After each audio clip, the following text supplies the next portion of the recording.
Turistas nacionales, que son la mayoría de los que nos visitan, se quedan de media 3 noches y gastan al día 61 euros. Los asturianos, sin embargo, gastamos más cuando salimos, 78 euros al día. En el balance nacional, el gasto medio sube un 23% y los bares y restaurantes se llevan la mayoría del presupuesto del viaje. Los desplazamientos aumentan un 10% respecto al año pasado, pero sin llegar a las cifras de antes de la pandemia. Lo que sigue igual es que la mayoría de viajes se realizan dentro del territorio nacional, un 89% frente al 11% internacional. Y Asturias será en julio una de las paradas de la Vuelta Ibérica. Es una de las citas más importantes del emergente sector de la aviación deportiva. Es una actividad organizada por la Asociación Española de Pilotos de Aeronaves Ligeras y su homóloga portuguesa.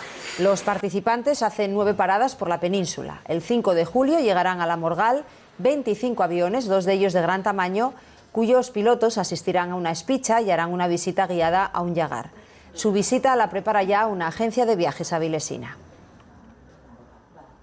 Es una manera de conocer Asturias. Es verdad que es una parada muy cortita porque es un día, pero bueno, descubren un poquito Oviedo, ven un Jaguar y el nivel económico que traen es un nivel alto, con lo cual es muy buen turismo.